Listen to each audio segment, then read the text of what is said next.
Hello students, good morning to all of you. आज हम लोग बात करने वाले हैं एमएस वर्ड 2007 एडवांस फीचर्स के कुछ और पॉइंट्स पर। तो शुरू करते हैं। ड्रॉप कैप क्या होती है? जब आप वर्ड में पैराग्राफ लिखते हैं या दूसरी चीज़ें लिखते हैं तो जो फर्स्ट लेटर होता है आपका, उसे कितना बड़ा लिखना है, कितनी लाइंस में वो लेटर आ सके, उसके लिए उसे डिज़ाइन जो किया जाता है उसे हम कहते हैं ड्रॉप कैप।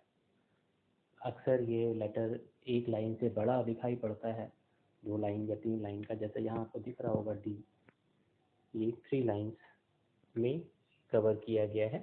तो इसे हम कहते हैं ड्रॉप, मतलब नीचे की ओर ड्रॉप करना, और डाउन की ओर तो ड्रॉप डाउन या ड्रॉप कैप नाम दिया गया है इसका। देखते हैं।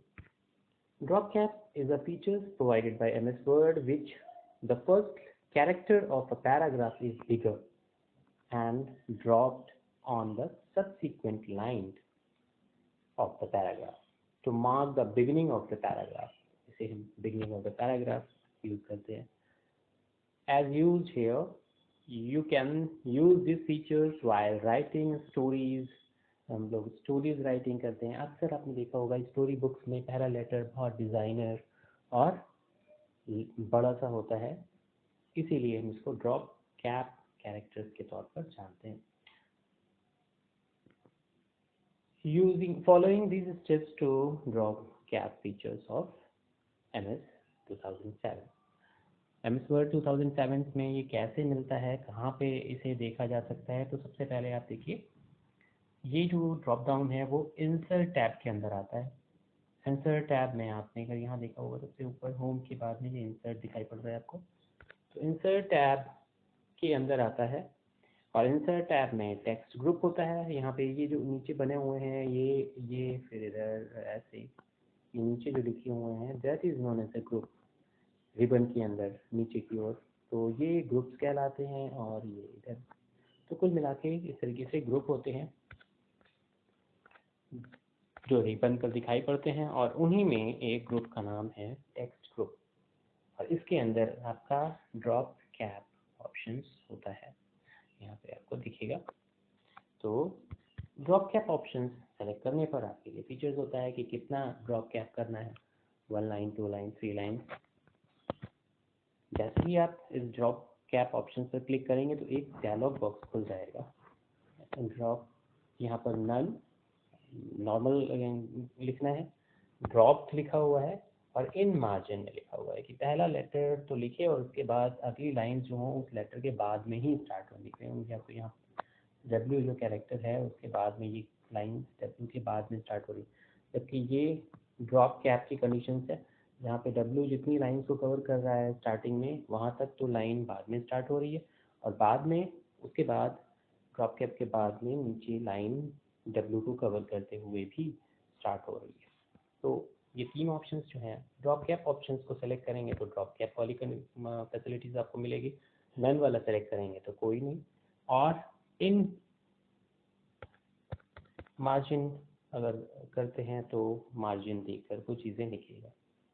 तो लाइन्स टू ड्रॉप लिस्ट, वहाँ पर जाके आप देखेंगे लाइन्स टू ड्रॉप लिस्ट में आपको दिख रहा होगा यहाँ 3 लाइन्स का है, तो 3 लाइन्स आप करेंगे। डिस्टेंस फ्रॉम द टेक्स्ट, तो एक दूसरे के डिस्टेंस जो है वो टेक्स्ट की वो कितनी हो, यहाँ पर उन्होंने नहीं दी है। अगर डिस्टेंस दे दी जाएगी तो ये डिस्टेंस 2 वर्ड्स के बीच में डिस्टेंस देगा या लाइन्स के बीच में डिस्टेंस देगा। Click okay. जैसे ही आप इनको सेलेक्ट करके सारी फिलिंग करके ओके करेंगे तो ये ड्रॉप कैप फीचर्स आपको दिखाई पड़ने लगेगा। टैब स्टॉप एंड के बाद आता है टैब स्टॉप किसी भी डॉक्यूमेंट में जो हम राइटिंग करते हैं तो कहाँ से शुरू करें, कहाँ पे ख़त्म करें, कहाँ पे रुकना है, कितना मार्जिन देना है, ये सारी चीज़ें जो होती हैं वो टैब के थ्रू सेट होती है। और इन्हें हम टैब कहाँ पर रुके, कैसे रुके, और इसकी सिंबल्स क्या है। जैसे लेफ्ट टैब के लिए ये एल शेप का, ये लेफ्ट से स्टार्ट हो रहा है, राइट में ऐसे ही ये राइट में ख़त्म हो। सेंटर के लिए यहाँ पर दोनों तरफ मार्जिन आपको दिख रहा होगा, और डेसिमल टैब में यहाँ पर एक डेसिमल भी होता है। तो डेसिमल टैब में एक डेसिमल लगा हुआ होता है आपको, जो आपका सेंटर टैब है उसके साथ में। क्या करते हैं ये, किस लिए इनको यूज़ करते हैं, तो देखते हैं किस लिए इनको यूज़ किया जाता है। मैंने आपको बताया मार्जिन देने के लिए हम लोग यूज़ करते हैं, और कहाँ से शुरू करना है कहाँ पे स्टॉप करना है इसके लिए। तो stop refers to a preset text position, पहले से सेटिंग कर दी जाए कि कहाँ से शुरू होगी line. Preset text position. The tab stop features is MS Word enables the use of change difficult or default distance covered by the tab। default मतलब होता है कि टैब का मतलब आप समझ लीजिए कि टैब इसलिए यूज़ किया जाता है कि हम जो स्पेस बार से सिंगल स्पेस लेते थे, टैब से वही स्पेस एक से ज़्यादा पॉइंट की हो जाती है। मतलब आप एक बार जो स्पेस बार है उसे प्रेस करते हैं तो एक कैरेक्टर की डिस्टेंस कवर करता है, और अगर ऐसे ही आपने मान लिया 4 या 5 कैरेक्टर्स की डिस्टेंस को सेट करना है तो हम टैब का यूज़ करते हैं कि यहाँ से आगे कहाँ पे जाकर रुके, कितने कैरेक्टर्स का जंप कर जाए। तो एक टैब का मतलब सोचिए कि कई सारे स्पेस बार का कॉम्बिनेशन होता है। इंसर्टिंग टैब, ये क्या करता है, tab stop can be inserted at any position, किसी भी जगह पर इंसर्ट किया जा सकता है। ऑन द रूलर, जो आपकी स्केल ऊपर बनाई गई है इसमें की पॉइंट्स बनाए गए हैं, इंचेस बनाए गए हैं, और फिर तो इसे हम रूलर कहेंगे। रूलर पर ये सेटिंग होती है, और रूलर पर आपको ये सिंबल्स दिखाई पड़ते हैं, लेफ्ट राइट सेंटर टैब और डेसिमल टैब्स के। Ruler margin where tab stop is set, जहाँ पर हम टैब स्टॉप सेट कर देते हैं। Word automatically remove the default tab stop to the left. There are several types of tabs in MS word. ये चारों tabs आपको दिख रहे होंगे। पहला टैब क्या करता है, left tab, with a kind of tab stop text और नंबर आर लेफ्ट अलाइंड। ये एक ही जगह से स्टार्ट करते हैं, लेफ्ट अलाइन, जहाँ पर ये लेफ्ट टैब मेंशन होता है। फिर राइट टैब क्या करता है, with this kind of tab stop text are numbered are right aligned in the column. आखिरी में जहाँ पर राइट अलाइंड है, ये मार्जिन, ये राइट अलाइन की लाइन है, यहीं पर आकर वो टेक्स्ट खत्म होंगे। तो ये राइट अलाइंड है और वाला लेफ्ट अलाइंड है। फिर आता है सेंटर। द टेक्स्ट और number are centre lined in column, columns में सेंटर लाइन होंगे, डी से स्टार्ट करके लेफ्ट और राइट में चलते जाएंगे बराबर। Decimal tabs, with this kind of tab stop fractional figures are aligned in such a way. इसमें फ्रैक्शनल फिगर, मान लिया कोई नंबर डेसिमल में दिया गया है तो उसे कैसे अलाइन करना है, इसके लिए इसकी सेटिंग करी जाती है। डिलीटिंग टैब स्टॉप, अगर आपने एक बार टैब स्टॉप लगा दिया है तो उसे ख़त्म कैसे करें, आप देखने के लिए है। तो select each of the tab and drag it towards the document to delete. यहाँ पर देखिए, यहाँ पर लेफ्ट को अगर आपने क्लिक किया है तो टैब सिलेक्शन हो जाएगा जहाँ जहाँ लेफ्ट है, और फिर उसे आप डिलीट कर सकते हैं, उसे हटा सकते हैं राइट क्लिक करके, उसमें डिलीट ऑप्शन आता है, वहाँ से क्लिक कर सकते हैं तो डिलीट हो जाएंगे टैब जो पहले से आपने सेटिंग करके रखी हुई है या पहले से सेट है, वहाँ से वो टैब हट जाएंगे। यहाँ पर देखिए, यहाँ पर एक टैब सेटिंग आपको दिख रही होगी, यहाँ आपको टैब सेटिंग दिख रही होगी, यहाँ आपको रूलर पे टैब सेटिंग दिख रही होगी। तो 3 टैब सेटिंग यहाँ पर दिख रही हैं आपको जब आप यहाँ पर सिलेक्शन करते हैं लेफ्ट या राइट या सेंटर का, और जितने सिलेक्शन होते हैं वो आपको दिखाई पड़ने लगते हैं। तो यहाँ पर एक कॉलम यहाँ है, एक कॉलम यहाँ है, एक कॉलम यहाँ है, और सेंटर अलाइंड है कॉलम। तो जो नीचे के फिगर आपको दिख रहे होंगे बिल्कुल टैब के नीचे दिख रहे होंगे। दोबारा से मैं हटाता हूँ, ये वाले जो फिगर्स हैं वो बिल्कुल आपको टैब के नीचे दिख रहे होंगे, ये वाले फिगर्स जो हैं वो भी टैब के नीचे दिख रहे होंगे, और ये वाले फिगर्स जो हैं वो भी टैब से स्टार्ट होंगे। राइट से स्टार्ट होगा, लेफ्ट की तरफ मूव करते जाते हैं नंबर्स में। हॉरिजॉन्टल रूलर, ये ऊपर वाला रूलर जो है वो हॉरिजॉन्टल रूलर है, और इधर की ओर एक रूलर होता है जिसे हम वर्टिकल रूलर कहते हैं। तो वर्टिकल रूलर यहाँ पर लिखते हैं, horizontal ruler to define the right tab, name and tab, यहाँ पर लिखा हुआ है name and class and these are the centered tab line। तो नंबर्स को अक्सर सेंटर्ड लाइन मैंने बताया जाता है, और अगर नेम आप लिख रहे हैं तो वो अपने आप बाय डिफॉल्ट लेफ्ट अलाइन हो जाता है। तो ये सारी चीज़ें टैब से हम सेट कर सकते हैं, कॉलम्स बना सकते हैं बराबर की डिस्टेंस। अक्सर हम टैब का यूज़ कॉलम्स में ही करते हैं, टेबल जब बनाते हैं तो हम दो कॉलम्स के बीच में मार्जिन रखते हैं कि पहला कॉलम चौड़ा करना है या जो पतला करना है, डिपेंड करता है कि उसके अंदर हम क्या चीज़ रखने वाले हैं। अगर सीरियल नंबर का कॉलम है तो उसे हम पतला रखते हैं, नेम के कॉलम को चौड़ा कर देते हैं, एड्रेस के कॉलम को और ज़्यादा चौड़ा कर देते हैं ताकि उसे कंप्लीट एड्रेस लिखा जा सके। ये कॉलम अलाइनमेंट और टैब स्टॉप की बात हो गई, ड्रॉप कैप की बात हो गई। आगे यहाँ पर हॉरिजॉन्टल रूलर की बात हो रही थी, इसे सेट किया, उस पर हमने सेंटर टैब लगाया क्लास के लिए, रोल नंबर के लिए, और डेसिमल टैब लगाया जब हम परसेंटेज निकाल रहे हैं। और इस तरीके से हम लोगों ने टैब की सेटिंग्स करी। कॉलम्स क्या होता है और कॉलम्स कैसे सेट करते हैं, पेज में कॉलम्स क्यों हम लोग लगाते हैं या कब देखते हैं। Column setting, MS Word allows user to display the data in a form of vertical columns।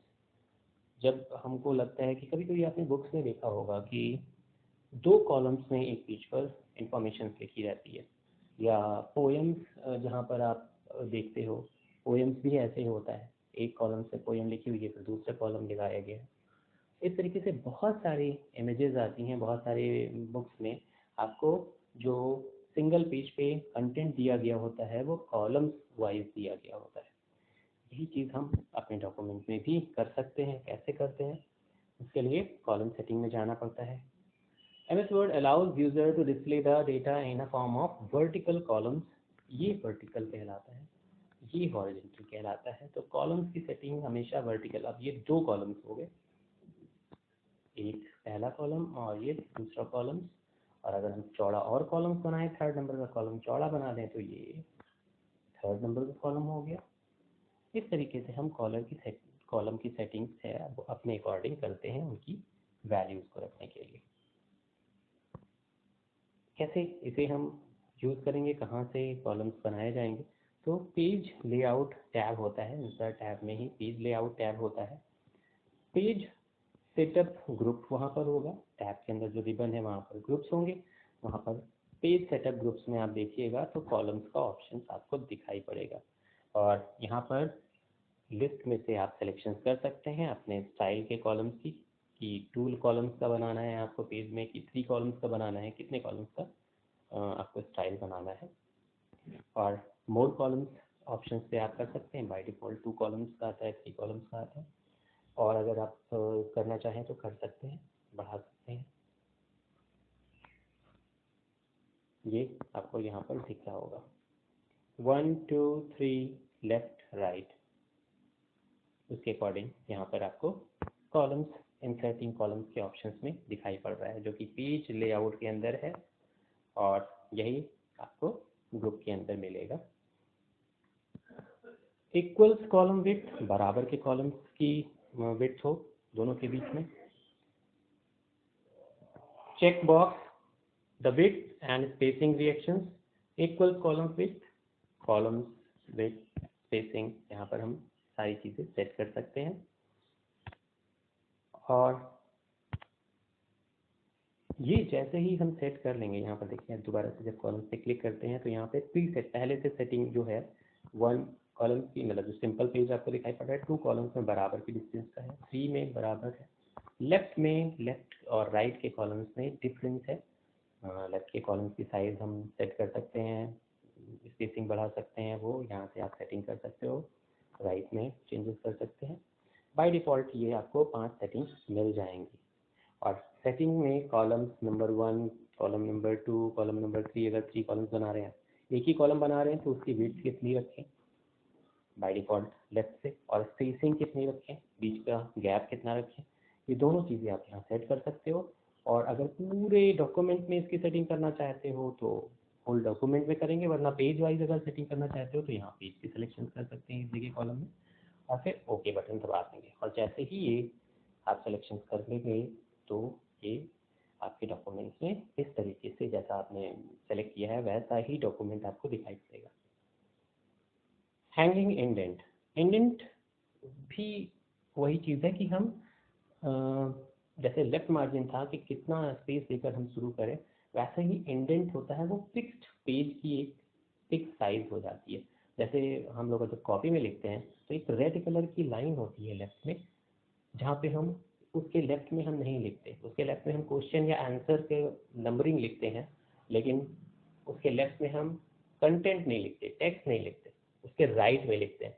ऐसे ही ऊपर एक मार्जिन होती है जिसमें हम डेट और दूसरी चीज़ें डालते हैं, कभी कभी अपनी कंटेंट होता है, कभी कभी स्लोगन्स होते हैं, कभी कभी कुछ और चीज़ें जो कमेंट के तौर पर चैप्टर नेम वहाँ पर डाल लेते हैं।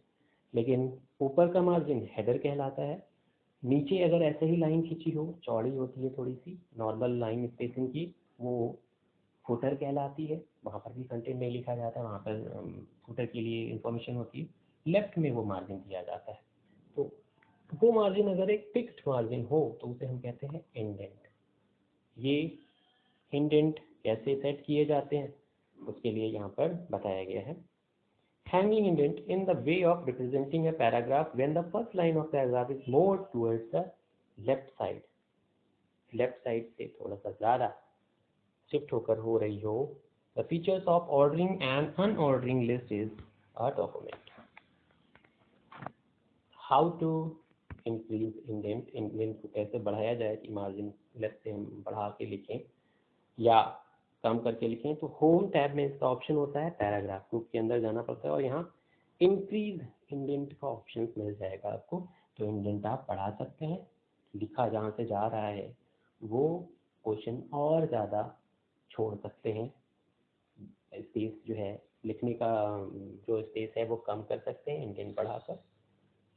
Home tab, paragraph group and decrease indent. अगर आपको लग रहा है कि हमने ज़्यादा छोड़ दी स्पेस, लिखने की स्पेस हमारे पास कम आ रही है, वाइट मार्जिन ज़्यादा हो रहा है, वाइट स्पेस ज़्यादा हो रही है, तो आप उस इंडेंट को डिक्रीज कर लीजिए, ये कम हो जाएगी। अब एग्जांपल के तौर पे बताऊँ, ये अगर आपका पेज है और यहाँ पर आपने इतना स्पेस छोड़ दिया है, ये वाला स्पेस इंडेंट के लिए छोड़ दिया, तो लिखेंगे आप यहाँ से, this is known as indent setting. ये जो हमने करा था यहाँ पे जो स्पेस लाइन खींची थी ऊपर की, ये हेडर के लिए, तो हेडर नहीं, ये हम इंडेंट की बात कर रहे हैं। यहाँ से अब लिखना स्टार्ट करेगा।